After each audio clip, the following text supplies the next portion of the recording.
अपने वर्तमान समय के साथ आने वाले कल को भांपने में अगर कोई राज्य मजबूत है, मैं गारंटी ले सकता हूँ वो राजस्थान पक्का है। उसके बाद नंबर किसी का आता है।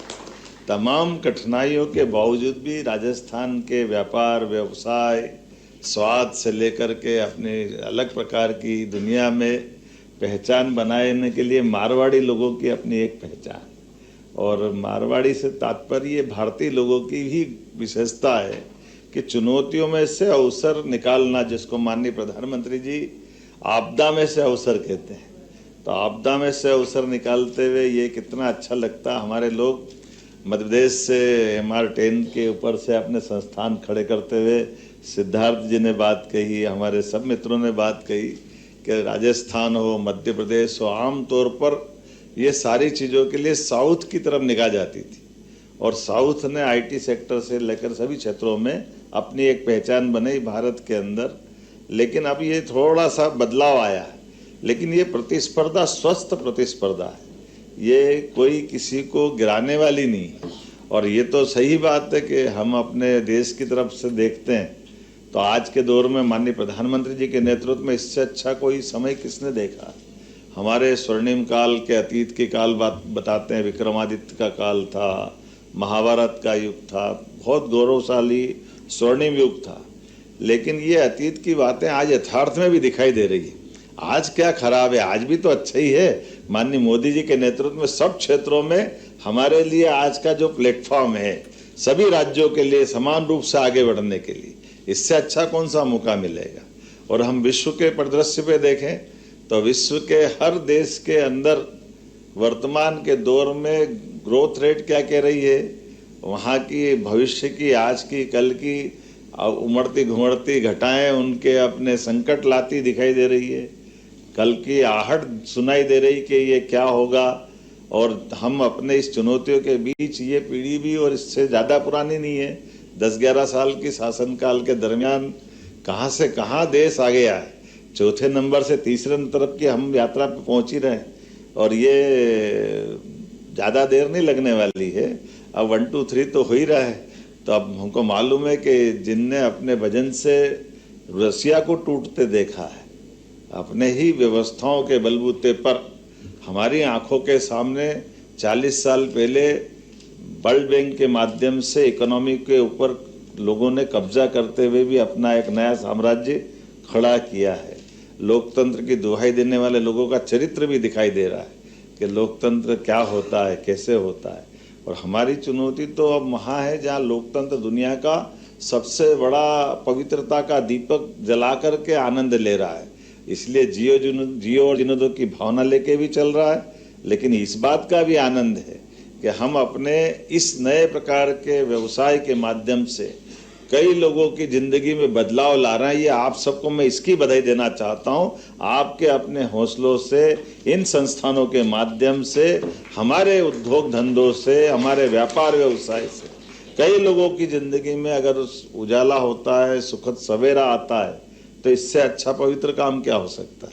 और ऐसे दौर में सरकार के नाते से अगर कोई बात कहता है तो ये बात सही है कि हमारे लिए, हमारे राज्य में आज अपने मध्य प्रदेश के अंदर माननीय प्रधानमंत्री जी के आशीर्वाद से सबसे हमारी सरकार बनी।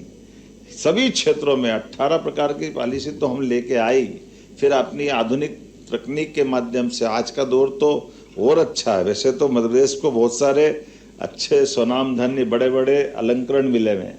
टाइगर स्टेट, अगर फॉरेस्ट के टूरिज्म की दृष्टि से देखें तो सबसे ज़्यादा पुरस्कार अगर किसी को मिल रहे हैं और सबसे तेज गति से हमारा व्यापार वैसे हो रहा है, तो टूरिज्म सेक्टर, टूरिज्म के भी अलग अलग प्रकार से आ रहा है। हमारा रिजर्व फॉरेस्ट में हमने 2 साल में 2 नए टाइगर रिजर्व फॉरेस्ट बनाए हैं।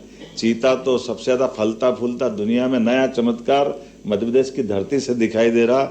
हमारा चीता उछलता कूदता कब राजस्थान आ जाता पता ही नहीं चलता है। हमको वापस पकड़ पकड़ के ले जाना पड़ता है।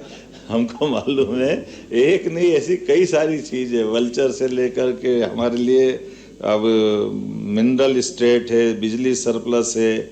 मैं यही ज़रूर बोलना चाहूँगा कि हमारी सारी बातों में राजस्थान के साथ ही इस एक उदाहरण से बात समझ में भी आएगी कि मध्य प्रदेश और राजस्थान दोनों परमात्मा की दया से साझा विरासत सदियों से है, लेकिन नदियों के मामले में थोड़ा मध्य प्रदेश भाग्यशाली है।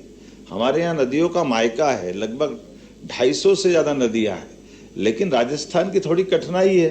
अब ये परमात्मा की लीला है, कोई बात नहीं, लेकिन बहता पानी बहते बहते कहाँ छिपरा का पानी चंबल में, चंबल का पानी यमुना में, यमुना का गंगा सागर में जा रहा, पार्वती काली सिंध इनके सबके समाहित होते हुए यमुना से वो गंगा सागर में जा रहा है, और जाते हुए पानी को कोई नहीं रोक पा रहा। लेकिन 25 साल से पानी का झगड़ा राजस्थान से चल रहा है, इनको 5% पानी क्यों दे, नहीं देना चाहिए, देना चाहिए, नहीं देना चाहिए।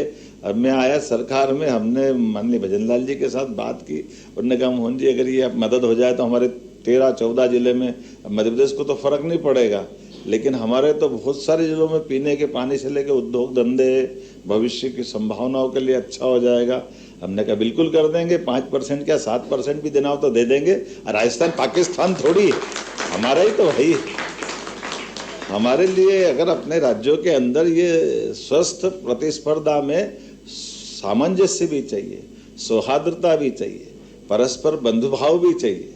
इसलिए हमने आकर के बैठे, ये बात सही है कि अधिकारी की अपनी कठिनाई होती है और अधिकारी और ये वहाँ की आवश्यकता है, ये हर जगह की आवश्यकता है।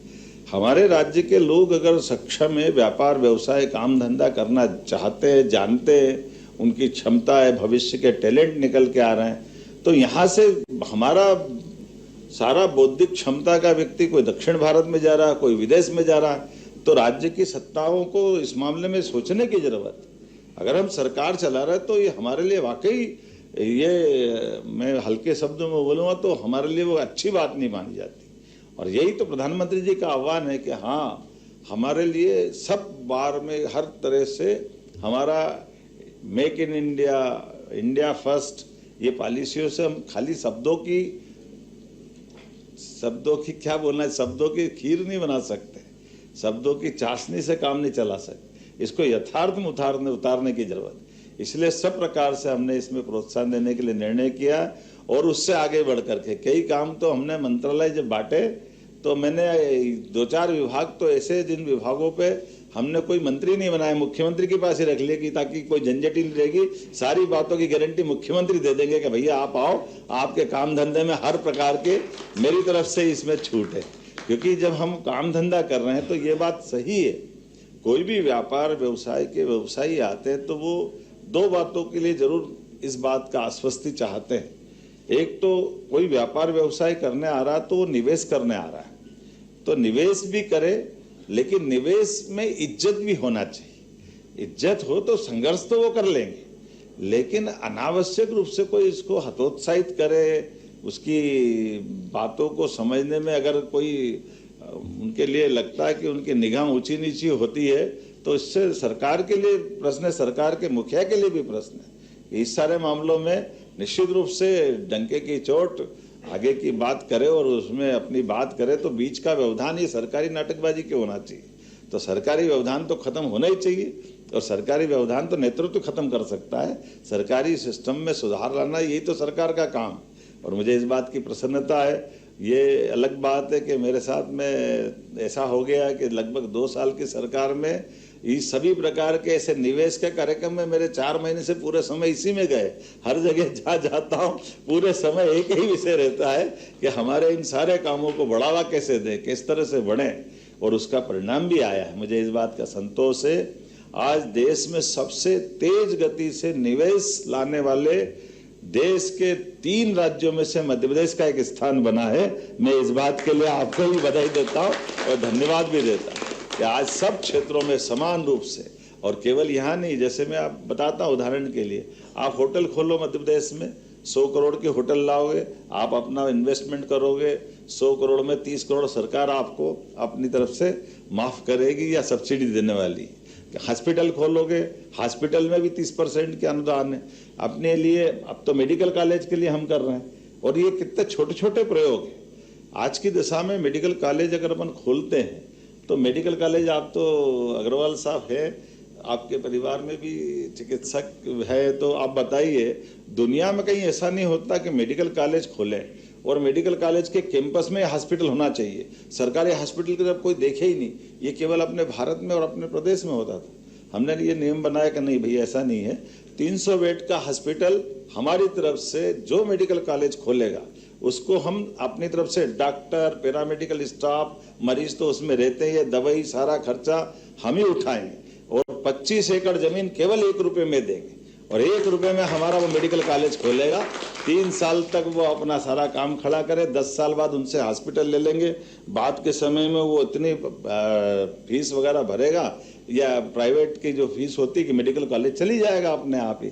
और उससे भी आगे बढ़कर निर्णय ये किया कि मेडिकल कॉलेज की सरकारी और प्राइवेट की फीस का जो अंतर होता है, तो प्राइवेट में लोग कमाए तो एक शंका हो जाती, तो उसका भी रास्ता हमने निकाल दिया। हमने कहा प्राइवेट मेडिकल कॉलेज की फीस आमतौर पर एक बच्चे की 5 साल की 70 लाख 80 लाख तक रहती है, लेकिन सरकारी तो 10 लाख में ही कर लेता है। तो हमने कहा कोई बात नहीं, ये 70-80 लाख भी सरकार भर देगी और ये अपन उसको लोन दे देंगे, बाद में वो हमारे यहाँ नौकरी कर ले, उतार दे, फिर अपने घर चले जाए, कोई दिक्कत नहीं है। 5-6 साल में हमको डॉक्टर मिल जाएंगे, हमारा पैसा भी हमारे पास सुरक्षित रहेगा, हमारे मेडिकल कॉलेज भी चल जाएंगे। ऐसे एक नहीं कई सारे सेक्टर में हम लोग काम कर रहे हैं। उम्मीद कर रहा हूं कि आज का ये सत्र बहुत अच्छा रहेगा। विनम्रता के साथ देरी से आने की क्षमा भी चाहता हूं, लेकिन ये अच्छे कामों के लिए इसी प्रकार के विचार विनिमय के साथ ये मंच मिलते रहेंगे। तो सभी प्रकार के स्टार्टअप को प्रोत्साहन देने के साथ साथ सभी क्षेत्रों में हम समान रूप से बढ़ते रहेंगे। मेरी अपनी ओर से पुनः आप सबका वंदन, अभिनंदन, बहुत बहुत धन्यवाद। Thank you so much, Honorable Chief Minister, sir, for articulating a clear and confident roadmap for Madhya Pradesh role in India's technology-led growth